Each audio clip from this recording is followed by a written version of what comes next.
बाकी की सारी भक्ति आप कर सकते हो, पर ये दो भक्ति नवदा भक्ति में ऐसी हैं जो ठाकुर जी की इच्छा होगी तो ही आप कर पाओगे। उसमें पहली है पाद सेवनम, ठाकुर जी की अर्चन सेवा। इस पर थोड़ा विशेष ध्यान दीजिएगा। आपके घर जो ठाकुर जी विराज रहे हैं उनके पीछे भी उद्देश्य क्या है? क्यों आपने अपने घर पर ठाकुर जी की सेवा विराजमान की है? अब दो पक्ष हैं, मैं किसी का नाम लेकर के नहीं बोलूंगा, नहीं तो फिर कहीं ना कहीं नाम लेकर के जब बात कही जाती है ना तो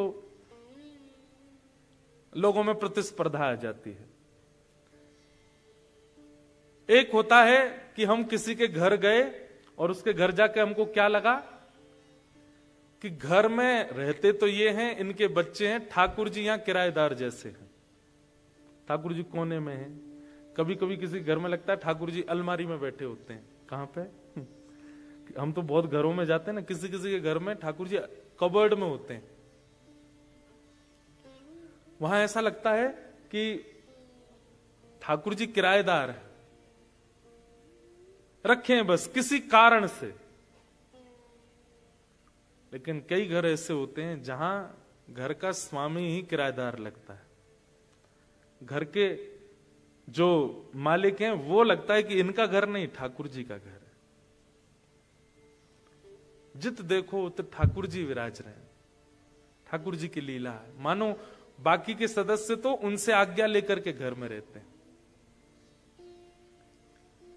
पाद सेवन भक्ति अगर आपको प्राप्त हुई है, मतलब ठाकुर जी आपके घर में सेवा करवाने के लिए आए हैं, अपना बहुत बड़ा सौभाग्य मानिएगा। ऐसी सेवा, ऐसी भक्ति, उसमें सबसे ज्यादा विशेष बात क्या है कि ठाकुर जी को जड़ मत मानिए। अगर आप उनके प्रति जड़ भाव रखेंगे, अष्ट धातु के हैं, मार्बल के हैं या किसी अन्य अन्य सामग्री के हैं, आपसे दोष रोज बनेगा ठाकुर जी की सेवा में। और फिर आप यही समझ लीजिए आप पाषाण को ही पूज रहे हैं, आप ठाकुर की सेवा नहीं कर रहे हैं।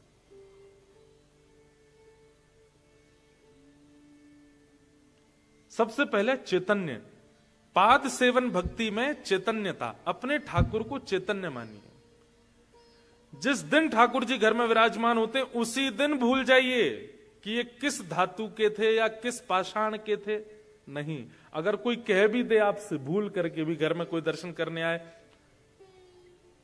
कहां से लिए ठाकुर जी, या कितने के लिए ठाकुर जी, या कौन से धातु के हैं ठाकुर जी, आप लोग रिवर्ट में उसको बोल सकते हो, तुम्हारा भी एक बेटा है ना या बेटी है ना, कहां से खरीद के लाए उसको, कितने का लिया, कौन से धातु का बना है, तो उसको बहुत अटपटा लगेगा। आप ऐसे कैसे बोल रहे हो? तो तुम कैसे बोल रहे हो ठाकुर जी को? तुमने मान भी कैसे लिया, जान भी कैसे लिया कि ये जड़ हैं? ये जड़ नहीं है। एक बात बताएं, मैं पिछली दो कथाओं से एक बात कह रहा हूं, अब यहां भी मुझको याद आ रही है। पता नहीं आपके केनिया नायरोबी में खेलते हैं कि नहीं बच्चे, पर हमारे भारत में एक गेम खेलते थे बचपन में हम लोग, स्टैचू। उसमें क्या होता है कि जिस व्यक्ति की चांस होती है ना, वो 10 तक काउंट करता है, 1 2 3 4 5 6 10 तक, और पीछे सारे बच्चे जो हैं वो अलग अलग आकृति बनाते हैं। कोई मंकी बन जाएगा, कोई लेट जाएगा, कोई बैठ जाएगा, कोई कुछ, और फिर जैसी उसकी काउंटिंग पूरी होगी वो चिल्लाएगा स्टैचू, और फिर जो जैसे हैं उनको वैसे ही रहना है। अब उस व्यक्ति के लिए चैलेंज क्या है? एक एक के पास जाओ, बिना टच किए उसको हंसा के दिखाओ, या फिर उसको हिला के दिखाओ, या फिर उसके हाथ पैर कैसे भी सीधे करके दिखाओ। ठीक वैसे ही ठाकुर जी भी हम सब के साथ ये गेम खेल रहे हैं, स्टैचू। खड़े हो गए, कहीं पर ऐसे, कहीं पर ऐसे, कहीं पर ऐसे, सारे स्टैचू बन करके ठाकुर जी बैठे और हमें चैलेंज दे रहे हैं, अगर आप में सामर्थ्य हो तो मुझे हंसा के दिखाओ। मेरे हाथ सीधे करके दिखाओ या मुझे चलवा के दिखाओ।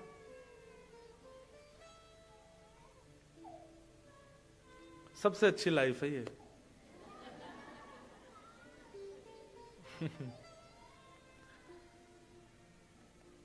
रोना हमको भी आता है कई बार, हम आप सबको, पर हम व्यवस्था के लिए रोना छुपा लेते हैं। बच्चे कितने अच्छे होते हैं, इमोशंस जो आया वो तुरंत प्रकट है।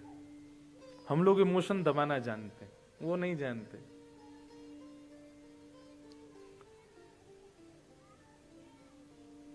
क्या बता रहा था मैं? ठाकुर जी खेल रहे हैं हमारे साथ, और इस गेम में हम सबकी कितनी काउंटिंग्स हैं? 100। ये जो 100 वर्ष का जीवन है, यही काउंटिंग है। हर बर्थडे पर आपकी एक काउंटिंग पूरी हो जाती है, और आपको चिंता होनी चाहिए कि अब भी मैं इनको हंसा नहीं पाया, अब भी मैं इनको चलवा नहीं पाया। आप लोग जो इतना एंजॉय करते हैं अपने बर्थडे पे, आपको टेंस्ड होना चाहिए। मीराबाई ने 8 वर्ष के केवल 8 काउंटिंग्स में इनको सचल कर दिया था। गोस्वामी तुलसीदास जी महाराज ने अपनी युवावस्था में साक्षात प्रभु श्री राम को सचल कर दिया था। हमारे रूप सनातन गोस्वामी ने अपने अपने युवा काल में ही वृंदावन में श्री गोविंद देव प्रभु को प्रकट कर दिया, श्री मदन मोहन जी को प्रकट कर दिया। गोपाल भट्ट गोस्वामी जी ने श्री शालिग्राम रूप में से श्री राधारमण लाल जी को प्रकट कर दिया। और हम आज भी स्टैचू के सामने ही खड़े हैं, नहीं कर पा रहे उनको सचल। क्यों? क्योंकि हमारे मन में ये बात ही नहीं है कि ये सचल हैं, हमको ये लगता है स्टैचू ही हैं। कभी अपनी मनस्थिति बदल के देखो। और आपको जाकर के हर मंदिर में, मुझे आज भी 3 मंदिरों में, 2 मंदिरों में मैं दर्शन करने गया, मैं कहीं भी जाता हूं, मेरी एक ही चिंता होती है ठाकुर जी से। आज भी नहीं आप बोलेंगे कुछ, आज भी नहीं हिलोगे आप, और कितना जीवन निकलेगा। हमारे श्री राधारमण लाल जी, जिस दिन उनका अति विशेष श्रृंगार होता है, ठाकुर जी के दांत दिखने लगते हैं, 2-2 दतुइयां दिखती हैं। मीन्स वो कहीं ना कहीं संकेत कर रहे हैं कि भाई कब से स्टेचू बन के खड़ा हूं, अब तो हंसाओ, अब तो चलाओ, अब तो बुलाओ। नवदा भक्ति में सबसे विशेष भक्ति है अर्चन भक्ति, उस पर हम बिल्कुल ध्यान नहीं देते। मैं आपके घर आकर के तो आपके ठाकुर जी की प्रशंसा ही करूंगा, लेकिन मंच मेरे पास अधिकार है, यहां मैं बैठ करके आपको बता सकता हूं कि आपको क्या क्या परिवर्तन करने हैं अपनी सेवा में। वहां घर पे आऊंगा तो थोड़ी कहूंगा ऐसा करो ऐसा करो ऐसा करो, मैं क्यों बीच की बुआ बनूं। लेकिन ये स्थान है, यहां से मैं बता सकता हूं कि आप क्या सोच सकते, क्या कर रहे हैं, कैसे करना है, क्या विचार। हमारे लाल जी ठाठ से रहते हैं, खूब आनंद से रहते हैं, उनको कोई कष्ट ना हो, कोई दिक्कत ना हो,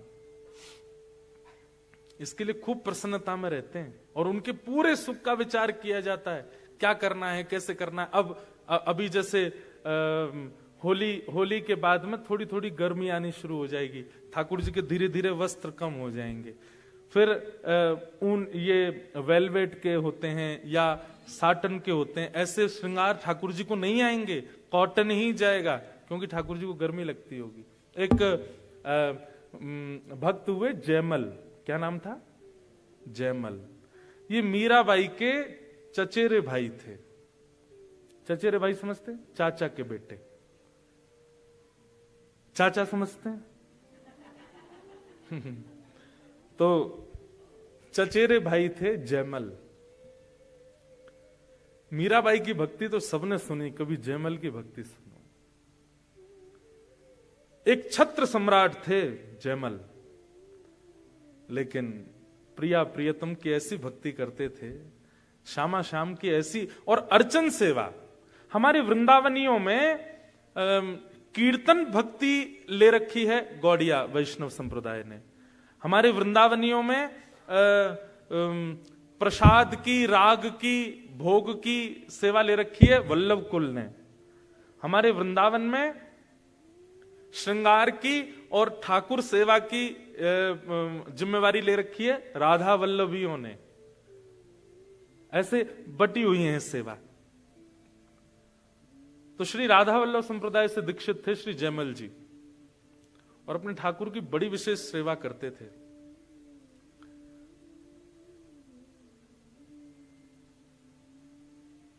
एक दिन वे अपने कक्ष में सो रहे थे और उनको अचानक गर्मी लगने लगी। पहले फैन तो होते नहीं थे, एसी तो थे नहीं। वो कोई द्वारपाल बाहर बैठा बैठा पंखा चलता था ऊपर, वो रस्सी से पंखा चलते रहते थे, ऐसा ही व्यवस्थाएं होती थी। लेकिन जयमल जी को बहुत गर्मी का अनुभव हुआ। तो अब देखिए, ये है अर्चक की स्थिति। उसको जो अपने लिए फील होता है वो अपने लिए नहीं करता तैयारियां, वो ठाकुर जी के लिए करने लगता है। जैसे ही उसको पंखा चल रहा था और रात में सोते सोते जयमल जी को थोड़ी गर्मी सी लगने लगी, तो मन में विचार करने लगे, जब मुझे इतनी गर्मी का अनुभव हो रहा है, मेरे ठाकुर जी को कितना हो रहा होगा। हमारी स्थिति कैसी है? हमारे साथ कुछ भी होता है, हमारे नेत्रों को, कानों को, नासिका को, जीव को, त्वचा को, पंच इंद्रियों को कुछ भी अनुभव होता है, हम अपने लिए परिवर्तन करते हैं। पर एक अर्चक भक्त को कुछ भी फील होता है, वो ये कहता है कि ये मेरा नहीं है, ये मेरे ठाकुर जी संकेत कर रहे हैं मुझको। तो जयमल को जब गर्मी लगी तो उसको संकेत ऐसा नहीं लगा कि उसको लगी, उसको लगा मेरे ठाकुर को शायद गर्मी लग रही है। और जयमल जी ने तुरंत क्या किया? हमारे यहां खस होता है, खस की बढ़िया टाट बनवा करके एक झोपड़ी जैसी, एक हट जैसी बनवाई, और उसमें खूब सारा पानी का छिड़काव किया। तो उससे उसकी तासील ठंड होती है, बहुत ठंडा लगता है उसमें, बिना पंखे के भी बहुत अच्छा लगता है। अभी गर्मी जब आ जाएंगी ना, जेठ का महीना आएगा, जून जुलाई, आपके यहाँ तो विंटर होता है, हमारे यहाँ समर होता है उस समय। तो जैसी समर आएगा तो राधा वल्लभ जी, बिहारी जी, राधा रमन जी, सब जगह खस की टाट आ जाएंगी और उनको गीला करते रहते हैं पूरे दिन। ठाकुर जी को ठंडक अनुभव होती है। मैं अपनी घटना बताऊं, हमारे ठाकुर जी की झारी जी, जल झारी जी हैं, उसमें जल पधराया जाता है सुबह। वैसे तो नियम से तो बहुत बार जल बदलना चाहिए, पर हम कथाओं में और ट्रेवलिंग में इतने रहते हैं, तो हम सुबह जल पधराते हैं, फिर दोपहर में राजभोग के समय और रात्रि शयन के समय। तो रात्रि शयन के समय एक दिन में जल पधराना भूल गया, मतलब चेंज नहीं किया जल, और ठाकुर जी को विश्राम करा के सो गया। रात भर प्यास लगती रही, पानी पीऊं और फिर उठ करके पानी पीते हैं तो फिर थोड़ी देर बाद वॉशरूम जाऊं, फिर आऊं, फिर पानी पीऊं, फिर वॉशरूम जाऊं, पूरी रात नहीं सो पाया। सुबह उठ के जब स्नान ध्यान करके सेवा में गए, तब अचानक याद आया कि ठाकुर जी की जल झारी तो बदली नहीं थी। ऐसे इंडिकेशंस आपकी बॉडी को होने लग जाएंगे, आपके माइंड को होने लग जाएंगे जब आप अर्चन भक्ति में अति विशेष हो जाते हो। आपके ठाकुर जी इच्छा अपनी आपको लागू करके बताएंगे कि ऐसा है। एक बार बद्रीनाथ में कथा थी, तो मैं अपने ठाकुर जी को कथा में बहुत कम लेके जाता हूं। तो वहां जो आयोजक थे वो बोले, महाराज जी आज कथा में ठाकुर जी को लाओ। मैंने कहा ठीक है। लेकिन उस दिन इतनी ज्यादा ठंड थी, मौसम बिल्कुल माइनस में चला गया था, और मेरे कमरे से जो ऐसा ही हॉल था वो काफी दूर था, और कोई गाड़ी वाड़ी नहीं, ऐसे ही लेके आना था पालकी में ठाकुर जी को। तो जब मैं कथा में जा रहा था, मैं सोच तो रहा था ठंड तो बहुत पड़ रही है, ठाकुर जी को कहीं सर्दी नहीं लगे। तो मैंने जाते जाते स्टेज पे बैठते एक पंडित जी को बोला, ठाकुर जी को ना गर्म शॉल उड़ा देना।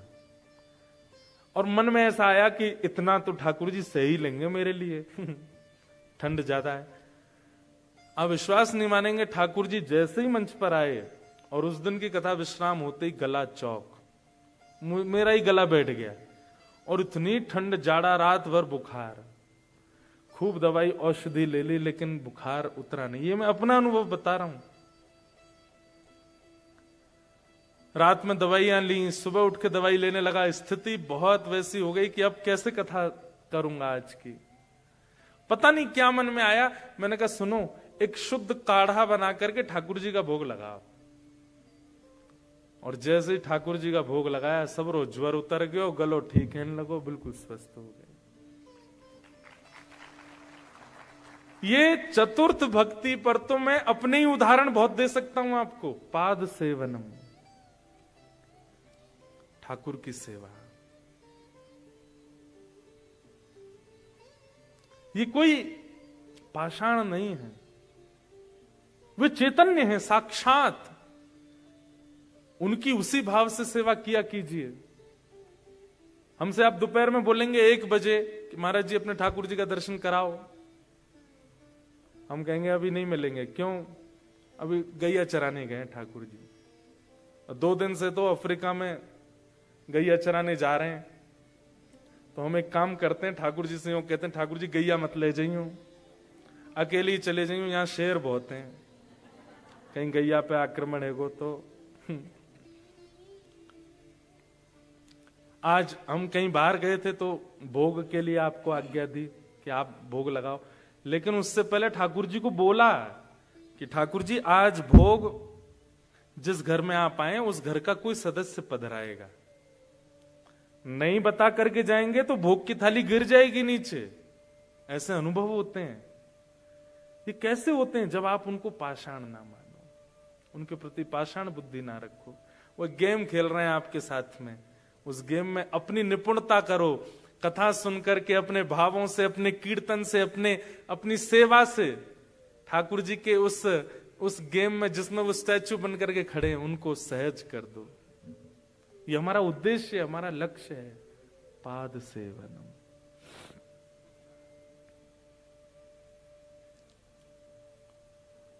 तो जयमल जी का नित्य नियम था कि वो ठाकुर जी के आगे 3 घंटा बैठ करके सेवा करते थे, और सेवा करने के बाद में खूब भाव से ठाकुर जी को भजन कीर्तन और जो भी उनको अच्छा लगता था सुनाते थे। उनके विद्रोही, जो उनसे द्वेष मानते थे, जो उनसे लड़ना चाहते थे राजागण, वो जयमल जी को किसी भी रूप में हरा नहीं पा रहे थे। बहुत प्रतापी राजा थे। तभी किसी ने जाके बताया, बोले जयमल जी को हराने का एक ही उपाय है। बोले क्या? ये सुबह इतने बजे से इतने बजे के बीच में अपने ठाकुर की सेवा में होते हैं, और उस समय ये कुछ नहीं करते। सख्त आदेश है पूरे राजभवन को कि इतनी देर, जितनी देर मैं सेवा में रहता हूं, मुझे कोई भी आकर के कुछ कहेगा नहीं। केवल राजमाता का अधिकार है मंदिर में आकर के वो मुझे कुछ संकेत कर सकती हैं, बाकी किसी का भी प्रवेश नहीं। अपनी पत्नी को भी नहीं आने देते थे। तो उनके जो शत्रु राजा थे उनको पता चल गया कि जयमल इतने से इतने बजे तक पूजा करते हैं। उन लोगों ने उसी समय आक्रमण किया उनके राज्य पर। राज्य पर आक्रमण हुआ, चारों तरफ से सेनाओं ने घेर लिया। मंत्री, महामंत्री, सेनापति दौड़े दौड़े, सब बोले क्या करें क्या करें। बोले ये तो वो काल है जिसमें राजा पूजा में बैठते हैं, और अभी तो काल शुरू हुआ है, अगले 3-4 घंटे तक वो सेवा में रहेंगे। अब क्या करें? इतनी देर, जितनी देर वो सेवा में रहेंगे उतनी देर में तो ये पूरा राज्य लुट जाएगा। दौड़े दौड़े मंत्री गए राजमाता के पास। मां, आप ही जयमल जी को कहो कुछ करें, वो सेवा में बैठे हैं ठाकुर जी की में। राजमाता को अधिकार था, लेकिन इतना भी नहीं था कि कुछ बहुत बड़ा निर्णय लेने के लिए वो मंदिर में जाकर के उनसे कहें कि कुछ करो। बड़े संकोच में धीमे धीमे चरण रखते हुए राजमाता मंदिर में गई। जयमल जी अपने ठाकुर जी को गोद में लेकर के सेवा कर रहे थे। अच्छा, एक और बात, यह भी एक स्वरूप है कि अगर आपके ठाकुर जी सेवा के बड़े हैं, थोड़े उनका भार ज्यादा है, तो खड़े खड़े उनकी सेवा हो। लेकिन अगर ठाकुर जी छोटे हैं, स्वरूप इतना ज्यादा भारी नहीं है ठाकुर जी का, तो एक सुंदर वस्त्र अपनी गोद में रख के वहीं लेटा के ही सेवा किया करो ठाकुर जी की। आपकी गोद में ही आए वो, वहीं सेवा पाएं।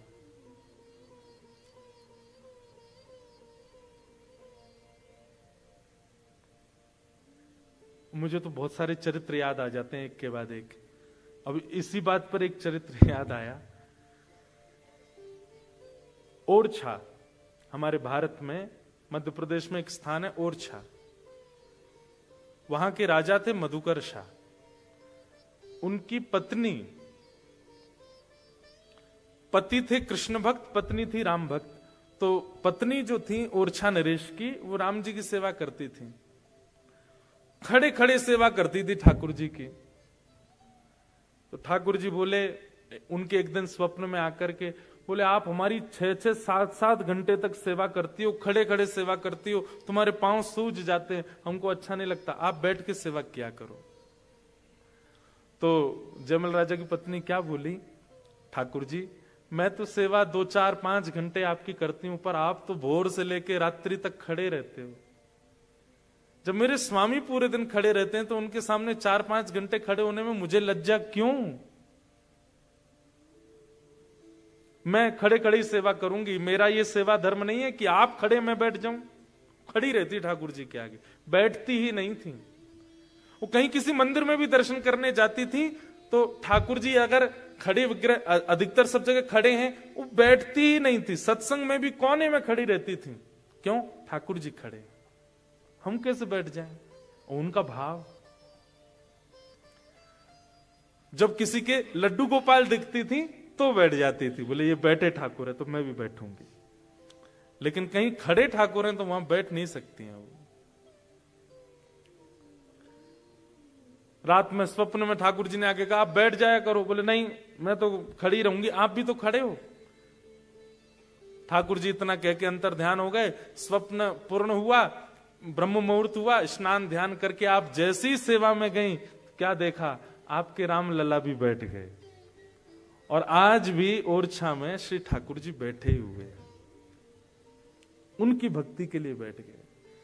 हमारे साथ ऐसी लीला क्यों नहीं करते ठाकुर जी? हम क्यों वर्षों से सेवा, लोग बाग अपने अपने घर ले जाते हैं, बताते हैं हम इतने वर्षों से सेवा कर रहे हैं, इतने वर्षों से सेवा कर रहे हैं, क्या परिवर्तन हुआ? पाद सेवनम। तो जयमल राजा की राजमाता ने आकर के बताया, बोले पुत्र जयमल मुझे पता है तुम अभी सेवा में हो, अपने ठाकुर की अर्चना में लगे हो, पर एक बहुत बड़ा संकट राज्य पर आया है। और राज्य पर आए संकट के समय अगर राजा व्यस्त होगा तो राज्य का कैसे भला होगा? जयमल ने कहा, एक बात कही बस। बोले मां, इस भवन से बाहर दुनिया मुझे राजा मानती है, पर वास्तव में इस नगर के राजा ये हैं। और ये देख रहे हैं, दृष्टि है इनकी। मैं अपने नियम से पहले नहीं आऊंगा। आपके अंदर ये जड़ भाव इनके प्रति क्यों आया कि ये नहीं देखते हैं, केवल मैं देखता हूं। मैं अगर सेवा में लगा हूं तो इसका मतलब इतनी देर यही देख रहे हैं बाहर, इसलिए आप बिल्कुल चिंता ना करें, चले जाएं। अब राजमाता कहे, मैं क्या कहूं, बाहर सेनापति मंत्री आदि सब खड़े हैं। बाहर जाकर के राजमाता ने कहा, कुछ नहीं, तुम लोग सब बैठे रहो। जयमल तो बोलता है कि उसके ठाकुर देख रहे हैं सब। यहां राज्य के सब लोग, माताएं बहनें अपने घरों में चली गईं, बच्चों को संभालने लगी, सब रोने लगे, चीखने लगे, अब हमारा कुछ नहीं होगा। राजा को कोसने लगे, हम कैसे राजा के सानिध्य में रहती हैं, राज्य पर आए संकट के समय और मंदिर के भीतर जाके बैठ गया है। ये पाद सेवनम की चर्चा चल रही है।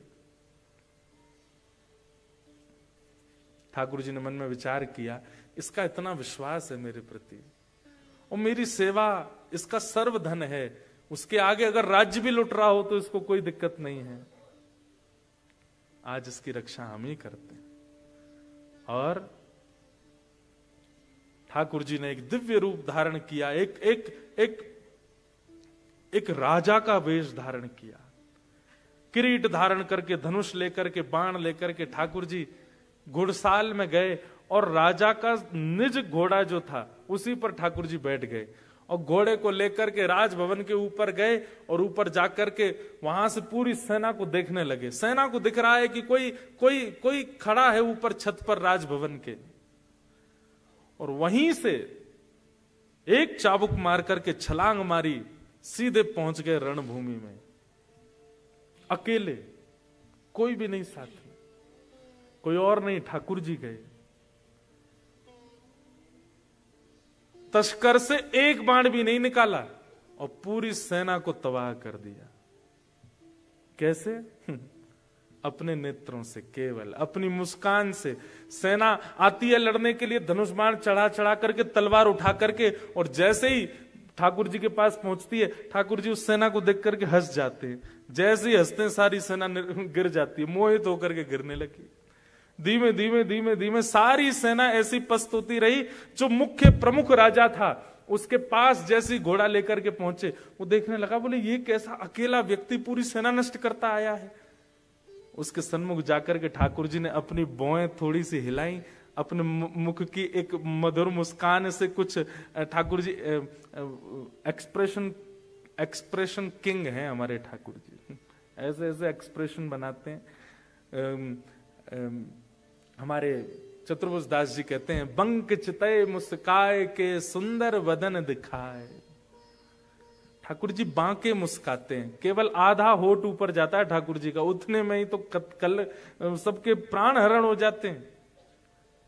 गोपियां गोपी गीत में, वेणु गीत में क्या क्या नहीं कहती ठाकुर जी के रूप के लिए।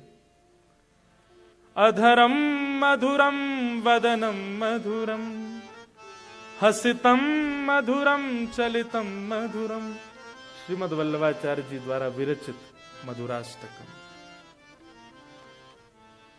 अधरम मधुरम वदनम मधुरम मधुराधिपते अखिलम मधुरम। जैसे किसी भी अत्यंत गुणवान व्यक्ति को आपके सामने खड़ा कर दिया जाए, उसमें भी एक दोष तो आप ढूंढ ही लोगे। वो एक होता है ना, रूप के कॉम्पिटिशन्स होते हैं कई सारे, स्वरूप के, उसमें बहनें भी भाग लेती हैं, भाई लोग भी लेते हैं। हमारे जैसे मिस्टर इंडिया होता है, मिस्टर वर्ल्ड होता है, ऐसे मिस यूनिवर्स और ये सब होते हैं ना। ले आओ पिछले 7 बार की बनी हुई सारी मिस यूनिवर्स और मिस्टर यूनिवर्स को ले आओ, उनमें भी दोष दिख जाएंगे आपको। जिनको पूरे यूनिवर्स का सबसे सुंदर व्यक्ति बताया गया, वो भी दोष युक्त दिख जाएंगे। लेकिन श्रीमद् वल्लभाचार्य जी कहते हैं, कृष्ण में आप एक दोष भी नहीं देख पाओगे। दोष की क्रिया कौन कौन सी होती है? बोले वमितम मधुरम। अब वमित करते समय कोई मधुर कैसे लग सकता है? वमितम मधुरम मतलब मुख में पानी लेके उसको उगलना। बोले वो रूप भी अगर आपने कृष्ण का देख लिया तो पागल हो जाओगे, इतने सुंदर लगते हैं। चलते हैं मधुर, बैठते हैं मधुर, हंसते हैं मधुर, नाचते हैं मधुर, बोलते हैं मधुर, सब कुछ मधुर। इसीलिए कहा मधुराधिपते अखिलम मधुरम। बहुत सुंदर है। ठाकुर जी ने पूरी सेना को अपनी केवल रूप माधुरी से मोहित कर दिया। सब पस्त होकर के गिर पड़े। यहां जयमल की पूजा पूरी हुई। जयमल की पूजा पूरी हुई, तुरंत बाहर आए राजमाता, क्या हुआ? कुछ आक्रमण आदि? बोले नहीं अभी तक तो नहीं हुआ है, लेकिन अब तुम देरी मत करो, जल्दी अपने कवच आदि पहनो, निकल जाओ युद्ध के लिए। पूरी सेना को आज्ञा कर दी, जाइए सब लोग तैयारी कीजिए, द्वार पर जाके खड़े हो जाइए, अब मेरी पूजा पूरी हो गई, अब तक तो ठाकुर जी रक्षा कर रहे थे, अब मैं जाऊंगा युद्ध के लिए, मेरा घोड़ा लेकर के आओ। महाराज वो घोड़ा हांफता हुआ आ रहा था।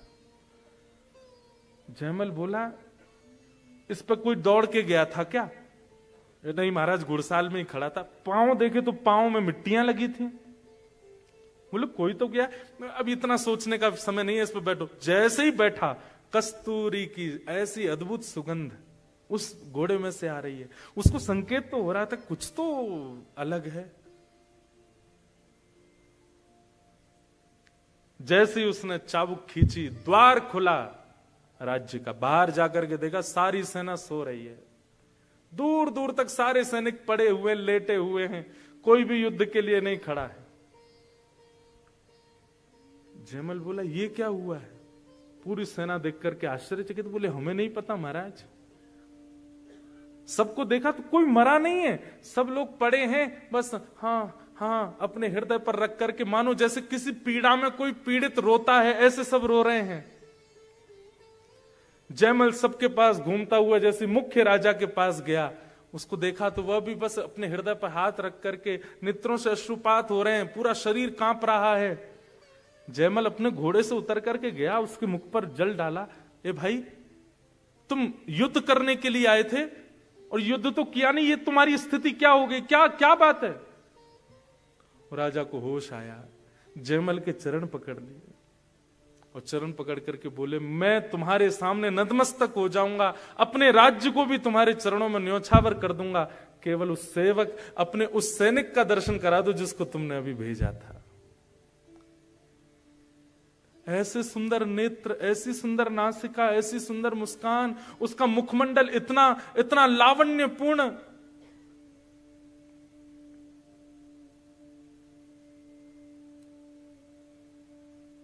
थोड़ी देर में जयमल राजा देखता है कि पूरी सेना रो रही है और राजा के आगे हाथ जोड़ करके भीख मांग रही है कि एक बार उस सैनिक का दर्शन करा दो जिसको तुमने भेजा था।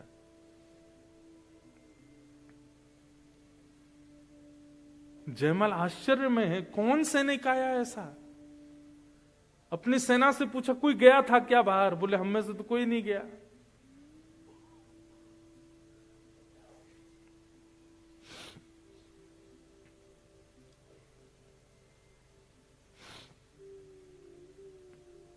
पूछने लगा, कुछ तो बताओ, भेष कैसा था, श्रृंगार कैसा था, आकृति कैसी थी? तो वर्णन करने लगे कि वरहा पीड़म आहा नटवर वपु कर्णयो कर्णकारम।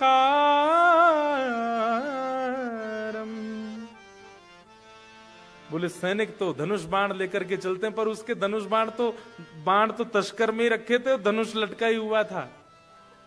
दूर से ही घोड़े पर बैठ करके आया, नेत्र चलाता हुआ, मधुर मुस्कान करता हुआ, सांवरा सलोना स्वरूप। और उसने जो मुकुट पहना था उस पर भी मोर पिछ लगा हुआ था, अद्भुत पीतांबरी थी। और सुनो, घोड़ा यही था जिस पर तुम बैठ के आए हो।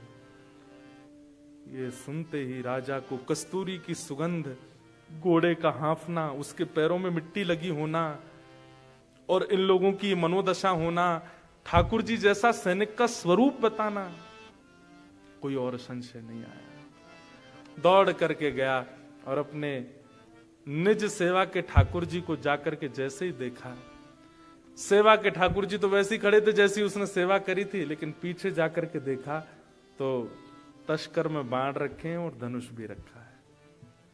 जयमल समझ गया, बोले, जितनी देर में सेवा में था ठाकुर जी गए थे और ठाकुर जी जाकर के पूरे युद्ध को संभाल के आए। ये है पाद सेवन, आपकी अर्चन भक्ति।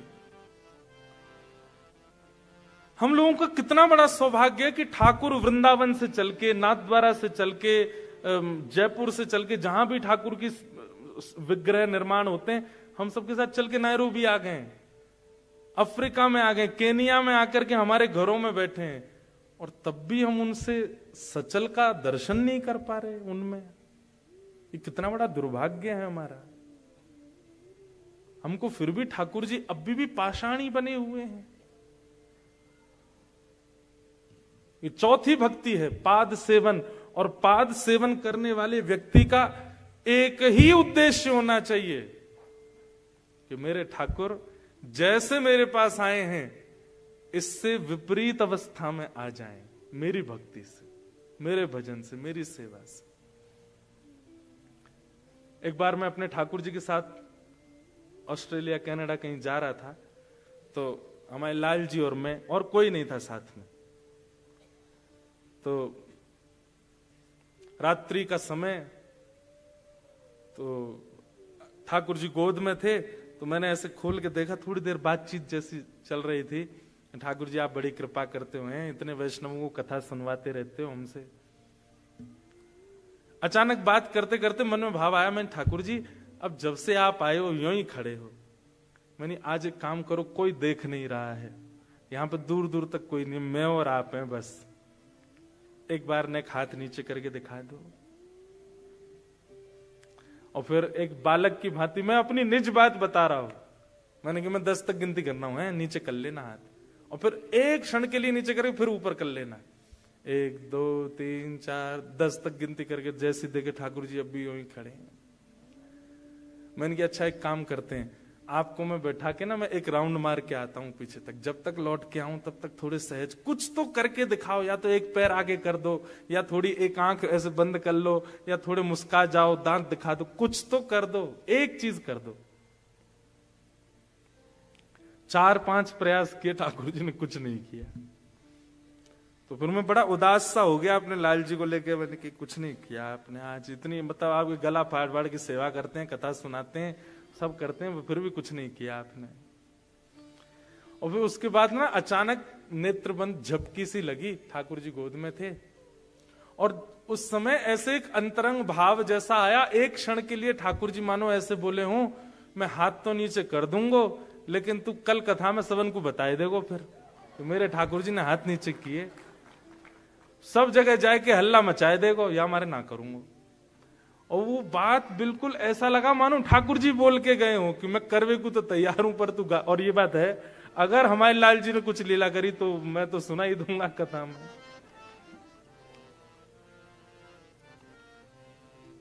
भैया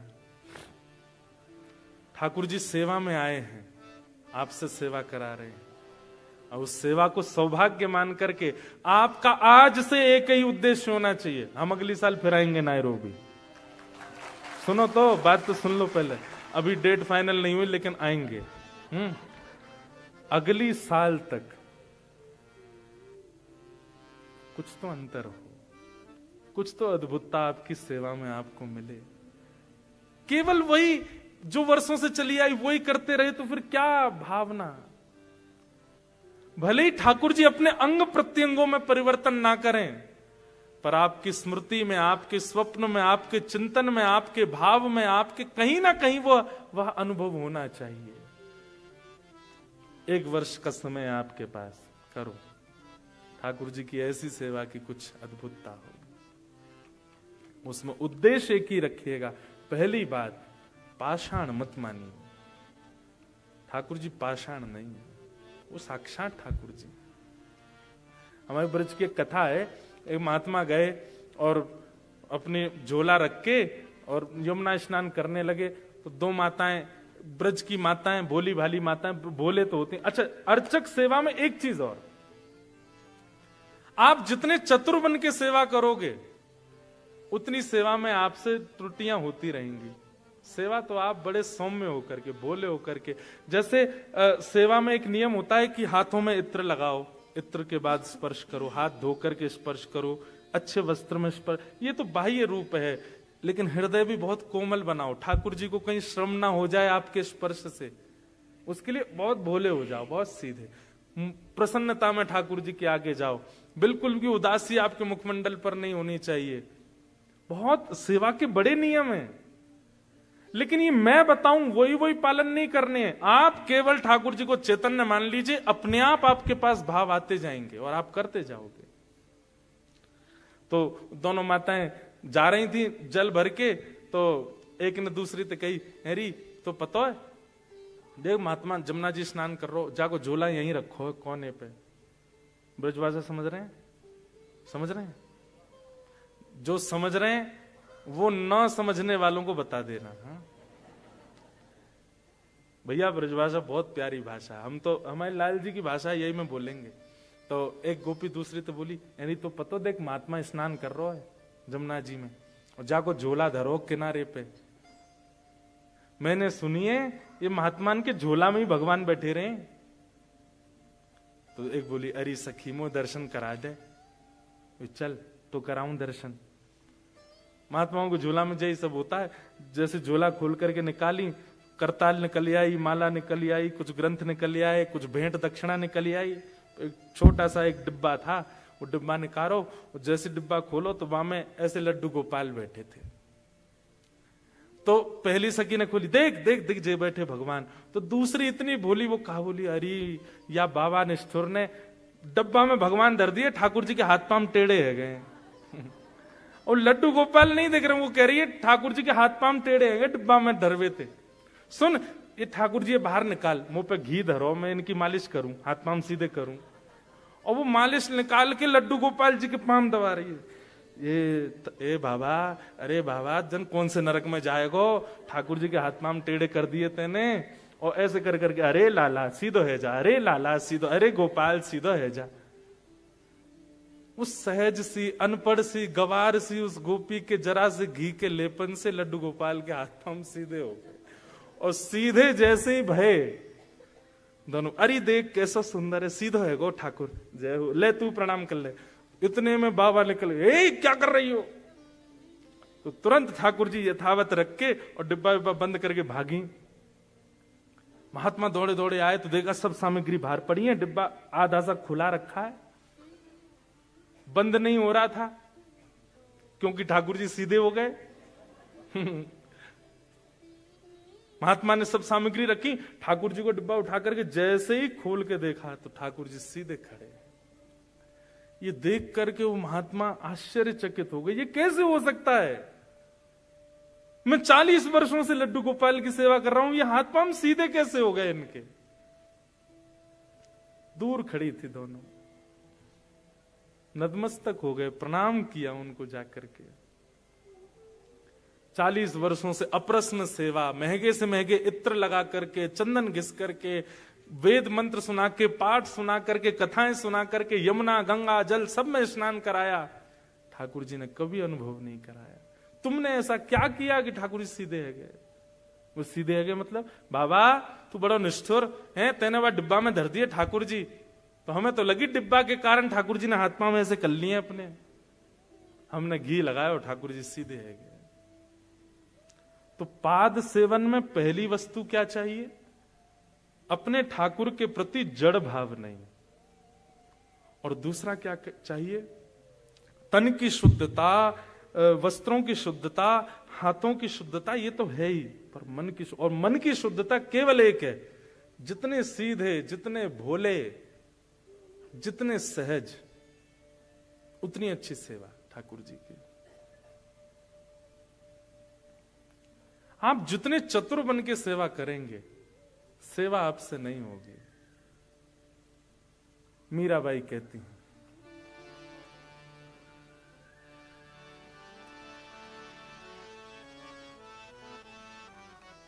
वाह, हे मायरी मायरी मायरी, मैंने लियो री गोविंदा मोल रे, मैंने लियो री गोविंदा मोल रे, मैंने लियो री गोविंदा मोल रे, मैंने लियो री गोविंदा मोल रे, मैंने लियो री गोविंदा मोल। गाइए, मायरी मायरी, ओ मायरी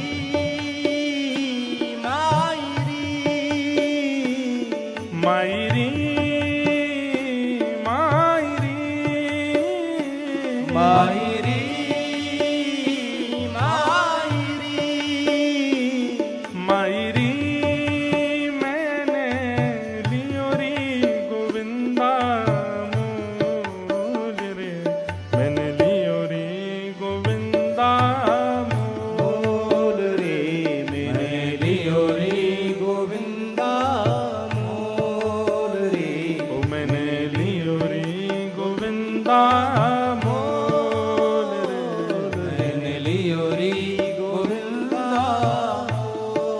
और कोई कहे सस्तो, कोई कहे महंगो, कोई कहे सस्तो, कोई कहे महंगो, कोई कहे सस्तो, कोई कहे महंगो, कोई कहे सस्तो, कोई कहे महंगो, हे कोई कहे सस्तो, कोई कहे महंगो, कोई कहे सस्तो, कोई कहे महंगो, हाँ कोई कहे सस्तो, कोई कहे महंगो,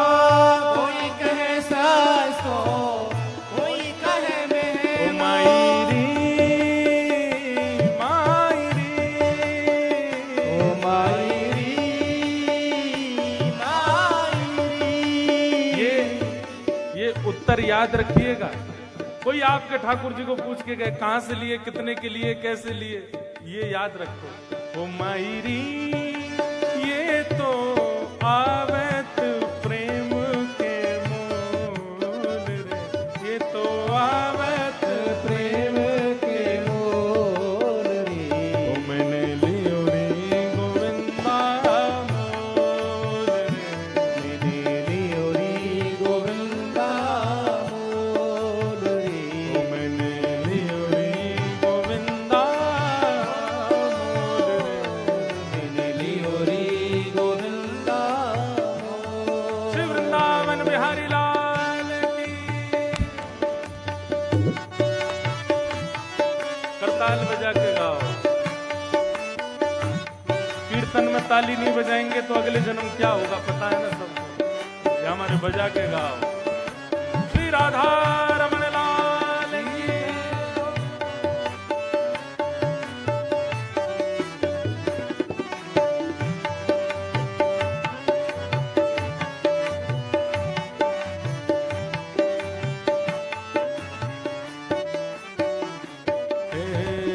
कोई कहे छानी, कोई कहे चोरी, कोई कहे छानी, कोई कहे चोरी। मीराबाई से कह रहे हैं तुमने किसी से छीना है क्या इनको? कोई कह रहा है तुम इनको चोरी करके लाई हो क्या? ओ कोई कहे छानी, कोई कहे चोरी, कोई कहे छानी, कोई कहे चोरी।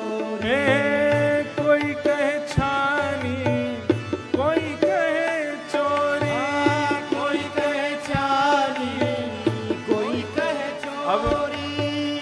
मैंने एक बात कही थी ना कि भाई प्रेम जब दिया जाता है तो आप नोक झोंक कर सकते हो, आप लड़ सकते हो, आप डांट सकते हो, आप क्रोध में कुछ भी बोल सकते हो। मीराबाई कह रहे हैं जब ते जे आयो है मेरे पास तब ते कोई कछुके, कोई कछुके, कोई के कारो, कोई के गोरो, कोई के हल्को, कोई के पत्रो, कोई के भारी, कोई के छानी, कोई के चोरी।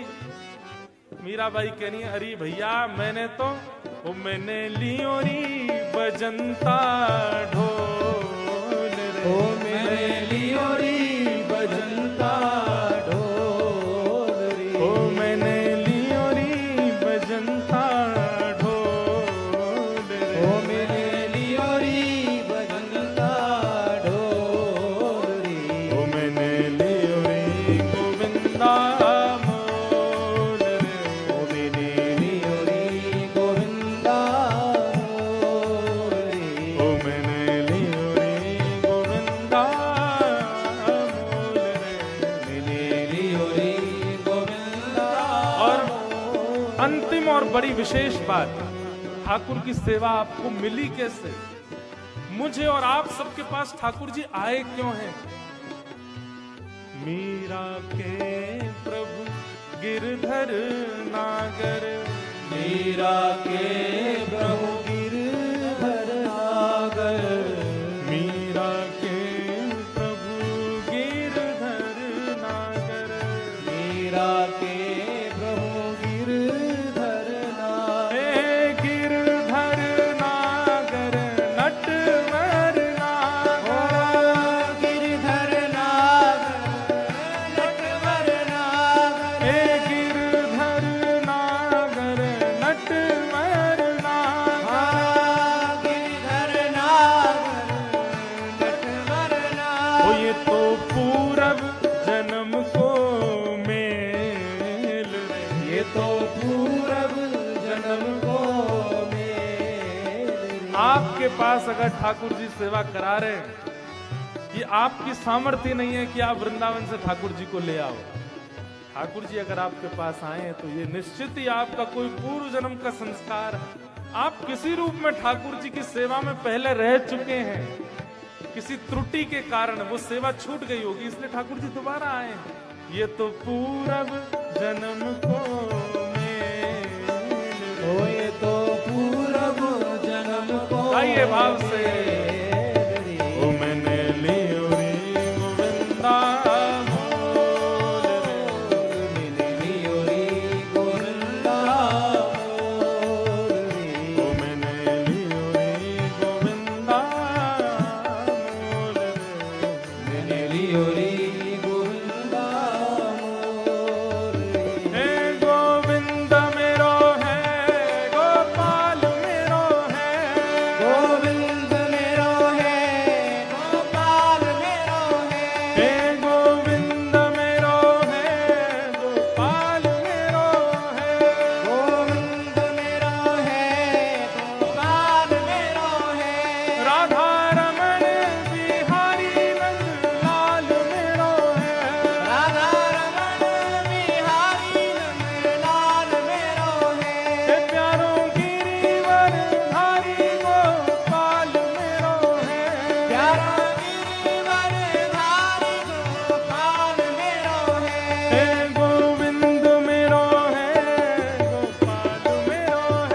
तो पूरब जन्म को मैंने लियोरी गोविंदा मीराबाई कह रही। अच्छा देखो, अगर पूर्व जन्म का संयोग नहीं होगा तो ठाकुर जी आकर के भी चले जाएंगे। और कैसे कैसे लोग हैं दुनिया में, कई लोग तो ऐसे भी हैं वो ठाकुर जी की सेवा ले आते हैं और फिर सेवा लाके फिर कुछ दिन बाद वृंदावन में छोड़ आते, हमसे सेवा नहीं हो रही। और कई लोग तो इसलिए छोड़ देते हैं, हमसे ऑनियन गार्लिक नहीं छोड़ा जा रहा। बताओ, तो भगवान ही छोड़ दिए। उनसे बड़े हैं। आपके टेस्ट बर्ड्स इतने खतरनाक हैं कि आप ठाकुर जी को ही छोड़े आए। पाद सेवनम, अर्चन भक्ति बहुत सौभाग्य से मिलती है। कल यादव प्रभु पूछ रहे थे कि आपके ठाकुर जी कैसे आए आपके पास।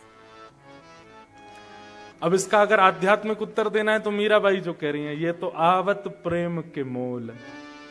लेकिन फिर भी आपका विश्वास प्रगाढ़ हो इस बात पर, इसलिए सुनाऊं। हमारे लाल जी कल पधारेंगे कथा में लाएं।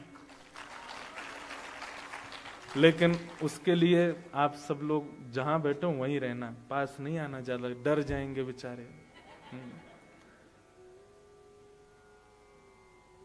वैसे अफ्रीका में ठाकुर जी को डरवे की जरूरत नहीं है। यहाँ के लोगों को वर्ण और लाल जी को 100 ही है। वो भी कृष्ण वर्ण के हैं और यहाँ भी सब कृष्ण वर्ण के हैं। आप लोग तो फिर भी गौर वर्ण हो। पर मीराबाई का एक स्वभाव था, वो किसी कृष्ण वर्ण व्यक्ति को देखती थी ना तो उसके पास जाकर के रोने लग जाती थी। तो वो कहता, आप रो क्यों रही हो? बोले, तुमको कृष्ण ने किसी रूप में तो चुना, अपना वर्ण दे करके चुना। देखो, अगर कभी मीराबाई, वैसे तो नहीं आती, कभी अफ्रीका आती तो यहाँ के लोगों को कहती, आप लोग कितने भाग्यशाली। क्यों? ठाकुर जी ने अपना वर्ण आपको दिया है। लेकिन बंधुओं, ठाकुर जी की कांति भी कृष्ण है।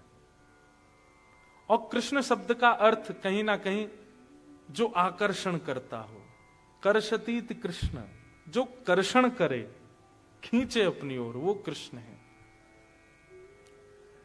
श्री विल्लु मंगल जी, कल मैं चरित्र जरूर थोड़ा सा कहूंगा विल्लु मंगल जी का। विल्लु मंगल जी कृष्ण करणामृत ग्रंथ में एक बात कहते हैं, एक जगह श्लोक में कहते हैं कि ठाकुर जी का वर्ण कैसा है। बहुत ध्यान से सुनिएगा, ठाकुर जी कैसे हैं। वो जितने अंधेरे में जाते हैं उतने ज्यादा सुंदर लगते हैं। वो जितने प्रकाश में रहते हैं ना, प्रकाश में कोई देख ले तो बहुत सुंदर है, पर वो जितने सघन वन में जाते हैं, जितने सघन कुंज में जाते हैं, जितनी सघन कंदराओं में, सघन मतलब घनी, जहां सूर्य का प्रकाश ना पहुंच रहा हो। हमारी किशोरी जी, हमारी ठाकुर श्री लाडली जी राधा रानी, वो ठाकुर जी से कभी सूर्य के प्रकाश में नहीं मिलती हैं, कुंज में ही मिलती हैं। इसलिए हमारे वृंदावन बिहारी लाल का असली नाम क्या है? कुंज बिहारी, जो कुंजों में ही रहे। आप बिहारी जी में देखोगे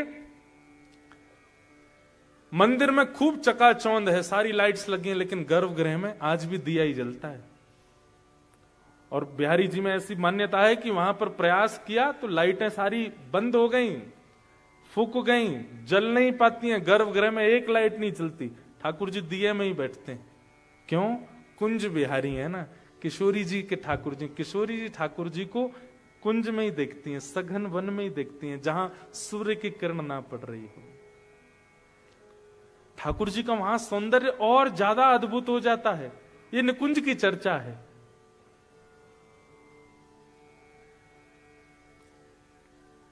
कुंज बिहारी। तो हमारे ठाकुर जी कैसे हैं? जितने सघन में जाएं उतने ज्यादा प्रिय लगते हैं, प्यारे लगते हैं। पता नहीं किस भाव में मैं ये बात सुना रहा था, भूल गया। हाँ, ठाकुर जी का वर्ण कैसा है, कांति कैसी है? कृष्ण कांति। तो कल प्रयास करेंगे कि लाल जी आए, पर हमारे लाल जी इतने छोटे से हैं, आपको दिखेंगे नहीं दूर से। तो देखेंगे कोई व्यवस्था ऐसी स्क्रीन की लगेगी तो दर्शन हो सबको। और हमारे ठाकुर जी की एक बात और है, वो पूरी कथा में नहीं बैठते, पूरी कथा नहीं सुनते। वो आएंगे कथा जब विश्राम हो रही होगी तब आते हैं। तो हमारे लाल जी कैसे मिले? आज जिस कथा में मैंने एक पद का जिक्र किया था, गोवर्धन वासी सांवरे तुम बिन रहो न जाए। बंधुओं, ये पद नहीं है, ये साक्षात भगवत प्राप्ति का मंत्र है। ये हम खुले मंच से कह रहे हैं आपसे। दर्शन को नैना तपे,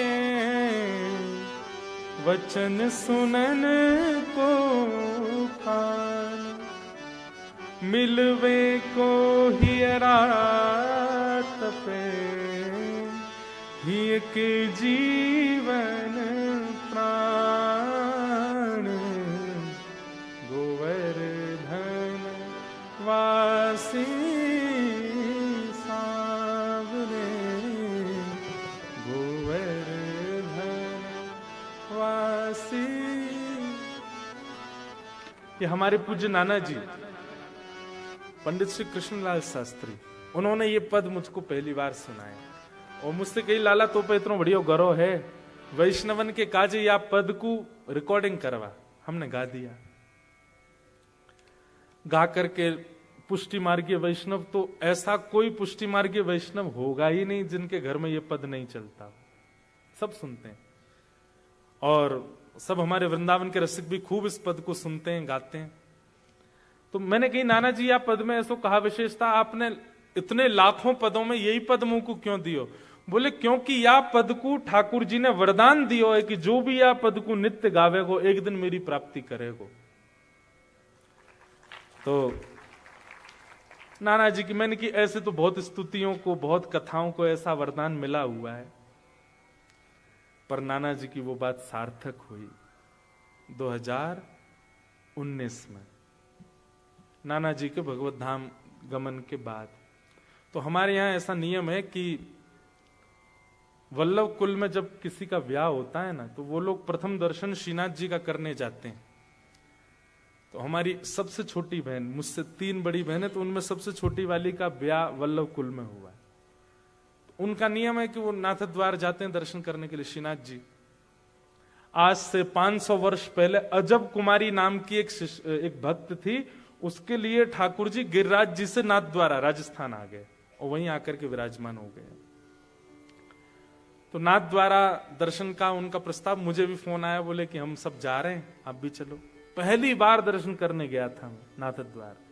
मतलब हमारे गिरिराज जी के मुख्य स्वरूप श्रीनाथ जी जहां विराजते हैं, उदयपुर के पास राजस्थान में। वो भी कथा सुनाऊंगा कि वो वहां कैसे आए, क्यों आए। तो पहली बार दर्शन करने के लिए गए, तो मन में एक भावना थी कि नाना जी ने वो पद गवाया था, गोवर्धन वासी सांवरे, वो गोवर्धन वासी सांवरे यही हैं, उनका दर्शन करने जा रहे हैं। तो जैसे मंदिर में गए, मंदिर में ठाकुर जी को देखा, उर्द बाहु, दूसरी भुजा कमर पर, नीचे नजर, ठाकुर जी ऐसे मंद मंद मुस्काए खड़े हैं। तो एक जैसे गांव का व्यक्ति शहर चला जाए तो गांव के दूसरे लोग जाकर के उसको ऐसे देखते हैं कि अरे हमारे संग वापस चलना। तो एक वैसी भावना प्रकट हुई। मैंने कि जय जय, यहां राजस्थान में आप विराज रहे हो, वापस चलो ना ब्रजमंडल, वहीं विराजो ना गिरिराज जी पर। और श्री चतुर्भुज दास जी कहते हैं, युग युग अविचल राखिए यह सुख शैल निवास, श्री गोवर्धन रूप पे बलि जाए चतुर्भुज दास। युग युग अविचल राखिए, हे नाथ आप गिरिराज जी को कभी मत छोड़ना। इसलिए आज भी श्रीनाथ जी के चारों तरफ गिर कंदरा है, इन्हीं के साथ ही रहना। तो जैसे ही प्रथम दर्शन हुआ तो नेत्र सजल, मैंने की जय जय। राधा रमन जी ब्रज में, बिहारी जी ब्रज में, राधा वल्लभ जी ब्रज में, दामोदर जी ब्रज में, सब ब्रज में विराज रहे, आप काई को राजस्थान आ गए। और चलो पहले आ भी गए होंगे, अब वापस चल दो हमारे संग। बस वो भाव था। तो जैसे मंदिर से निकल के बाहर आए तो एक दुकान पर कथा चल रही थी, मेरी ही। मैंने कही मेरी कथा कौन सुनो भैया, उस समय हमको इतना लोग जानते भी नहीं थे। तो मैं सुनते सुनते पहुंच गया, मैं कौन सुन रहा है कथा। तो एक मूर्तिकार जो ठाकुर जी का विग्रह बनाते थे, उनकी दुकान पे वो कथा चल रही थी। मैं जाके खड़ा हुआ, उन्होंने जैसे ही देखा, एक बार देख करके फिर दोबारा देखा, बोले ये आपकी कथा चल रही है ना? मैंने कहा जी कथा तो हमारी चल रही है। अरे अरे आइए आइए, बैठिए बैठिए, खूब खूब। और वो बिल्कुल जैसे एक्साइटमेंट में व्यक्ति पैर कहीं धरता है, जाता कहीं, बोलता कुछ, होता कुछ, ऐसी स्थिति हो गई उनकी। वो पहली बार था मेरे लिए कि मुझे देख के कोई इतना भावुक। उसके बाद बोले आपकी एक वस्तु मेरे पास है। क्या? दौड़ करके भीतर गए और एक लाल कपड़ा में लपेट करके हमारे लाल जी लेके आए और ला करके मेरी गोद में पकड़, बोले ये हैं आपके। और जैसे ही मैंने खोल करके देखा, गिरिवर धारण स्वरूप ठाकुर जी का, श्रीनाथ जी स्वरूप। तो दो बातें आई मन में एक साथ। पहली बात क्या आई कि मैं अभी अभी मंदिर में बोल के आया हूं कि मेरे संग चलो, और ठाकुर जी आ गए। और दूसरी बात नेगेटिव आई, क्या? अब इनको कहां रखूंगा मैं, इनकी सेवा कैसे करूंगा? मुझे तो सेवा आती नहीं, मुझे तो श्रृंगार आता नहीं, मैं तो रामानुज संप्रदाय का बालक हूं, पुष्टि मार्ग की सेवा कैसे करूंगा ठाकुर जी की? तो मैंने एक बार तो पास, मतलब स्थिति यह है कि हाथ आगे बढ़ नहीं रहे हैं वापस देने को, और ले जाने के लिए मैं उठ भी नहीं पा रहा हूं, क्या करूं ऐसी स्थिति? मैंने कहा भैया ये कैसे मैं सेवा आदि?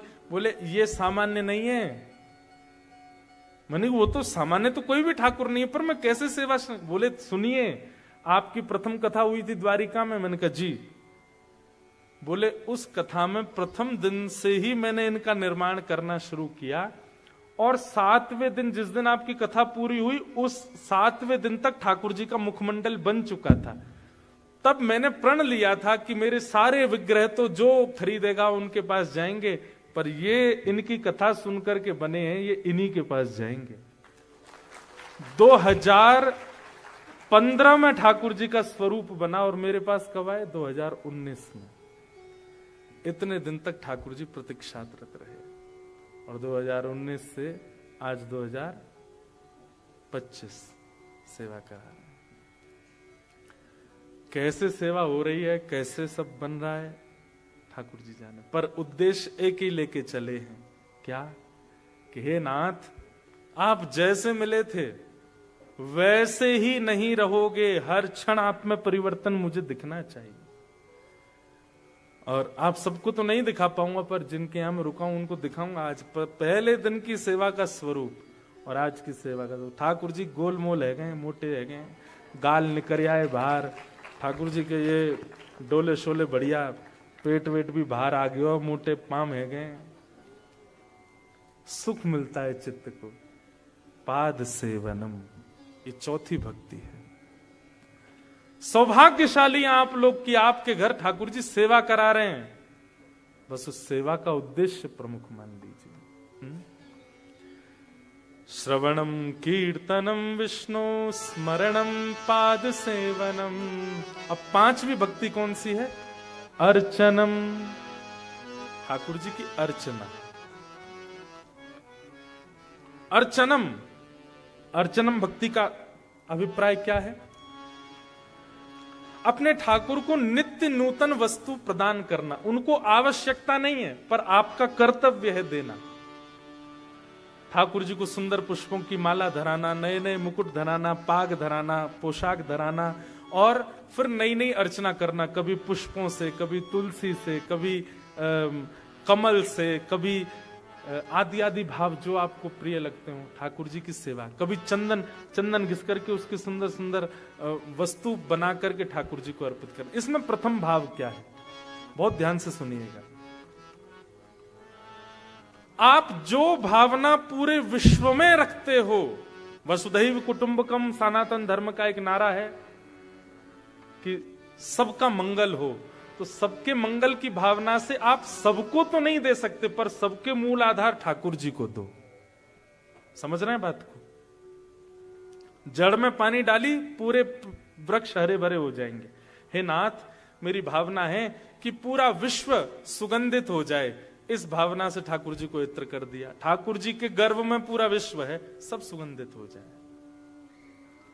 ठाकुर जी को 56 भोग लगाए गए, किस भावना से लगाए गए? हे नाथ, रोज की सेवा करने का मुझे बल दीजिएगा, परंतु आज पूरे विश्व में कोई भी भूखा ना रहे, इसलिए मैं परमात्मा कोई प्रसाद पवा रहा हूं। अर्चनम। ठाकुर जी को कमल दे करके, कमल किसका प्रतीक है? कमल कोमलता का प्रतीक है, बहुत कोमल होता, बहुत सॉफ्ट होता है कोमल। ठाकुर जी को कमल अर्पित करके हमने क्या भावना रखी? हे नाथ, पूरे विश्व में सबका हृदय कोमल हो जाए, कोई निष्ठुर ना रहे। इस प्रकार से अर्चना करना ठाकुर जी की।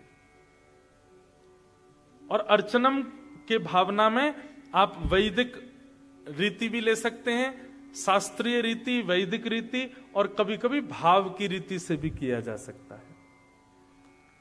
जैसे कई जगह तो वैदिक नियम है, ठाकुर जी को तुलसी अर्पित करनी है, ये 108, 1008 आदि आदि ठाकुर जी को अर्पण करना है, अर्चना करनी है ठाकुर जी की। लेकिन उसमें कभी कभी भावजन्य भी आप कर सकते हैं। भावजन्य मतलब आपके मन में कोई भाव आया अपने ठाकुर जी के प्रति कि मुझे आज ऐसा लग रहा है कि ठाकुर जी को ऐसा कुछ किया जाए, और वो वस्तु आप ठाकुर जी को पधरा दो। जैसे हमारे श्री राधा वल्लभ जी में वृंदावन में एक कुछ दिन के काल में ठाकुर जी छग्म भेष धारण करते हैं। कौन सा भेष? छग्म भेष। अब देखो, थोड़ा ध्यान से सुनिएगा। रात्रि में ठाकुर जी का जब शयन होता है तो शयन किस भावना में होगा? मोर मुकुट पहना है, वैजंती माला पहनी है, ठाकुर जी ने पूरा श्रृंगार करके शयन किया। रात के दर्शन तो वैसे ही होंगे, पर सुबह के दर्शन में ठाकुर जी आपको विपरीत भेष में दिखेंगे। कभी शंकर जी बने दिखेंगे, कभी टोपा पहने और जो साड़ी वाड़ी पहने कोई सखी के रूप में देंगे। सुबह सुबह 4 बजे राधा वल्लभ जी। उसके पीछे भावना क्या है कि ठाकुर जी रात में सोए तो थे नंद भवन में, लेकिन जैसे यशोदा मैया सो गई सोई, ठाकुर जी उठ के भाज गए कहां? किशोरी जी के पास, और वहां जाकर के ठाकुर जी ने रास विहार किया। अब रास विहार करने के बाद जब ठाकुर जी लौट रहे हैं तो ठाकुर जी के लौटने के समय यशोदा मैया, नंद बाबा सब जग चुके हैं। तो ठाकुर जी कह रहे हैं मैं अगर अपने ही रूप में आया तो सब मुंह को पकड़ लेंगे। तो ठाकुर जी भेष बदल के आते हैं, कभी जोगी के भेष में, कभी किसी भेष में, कभी किसी भेष में, धीमे धीमे नंद गोकुल में, वृंदावन में प्रवेश करते हैं ताकि किसी का ध्यान ना जाए। और उसी समय पुजारी जी कपाट खोल देते हैं, ठाकुर जी उसी भेष में दर्शन देते हैं। छग्म भेष, श्रृंगार, ये भी एक अर्चना है। अब अर्चना ये वैदिक नहीं है, ये भाव की है कि ठाकुर जी रात में किशोरी जी के पास गए और लौट करके आकर के, अब जगन्नाथपुरी, श्री जगन्नाथपुरी में ऐसी रीति है वो कहीं नहीं है। सारे मंदिरों में ठाकुर जी का श्रृंगार शयन के समय हल्का किया जाता है, पर जगन्नाथपुरी में विशेष पुष्पों का श्रृंगार किया जाता रात में। क्यों?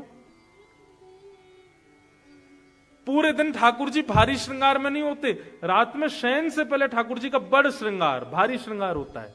क्यों? उसमें भावना है। क्या भावना है? कि अब हम लोगों के लिए कपाट बंद होंगे और ठाकुर जी श्रृंगार करके श्री जी के पास रास के लिए जाएंगे, इसलिए ठाकुर जी का श्रृंगार होता है। ये भी एक अर्चना है, ये भाव की अर्चना है। तो एक होती है वैदिक अर्चना, शास्त्रीय अर्चना, और एक होती है भाव की अर्चना। भाव की अर्चना, हमारे ठाकुर जी की भाव की अर्चना में हम क्या करते हैं? पूरे दिन का श्रृंगार ठाकुर जी का बढ़ा देते हैं, लेकिन बढ़ा करके उसको कहीं और नहीं रखते, ठाकुर जी के बिस्तर पर सेज के बिल्कुल बगल में रखते हैं। क्यों? कहीं रात में इनका कहीं जाने का मन हो तो श्रृंगार यहीं धरो करके चले तो जाएंगे। भाव का श्रृंगार, ये भाव की अर्चना। अच्छा, इसके पीछे भी कारण है। अगर आप ठाकुर जी का श्रृंगार बढ़ा के ठाकुर जी के पास रात्रि में नहीं रखते हैं तो फिर ठाकुर जी निकुंज में जब जाएंगे रास के लिए तो श्री जी बहुत डांटती हैं ठाकुर जी को, ऐसे ही आ गए हो हैं मुंह उठाए के, न कुछ सच धज के ना आए हो। तो कहीं ठाकुर जी को ज्यादा डांट नहीं पड़ जाए, इसलिए पास में ही श्रृंगार धर दो। ये भाव की अर्चना है ठाकुर जी की, ये सब अर्चना के स्वरूप हैं।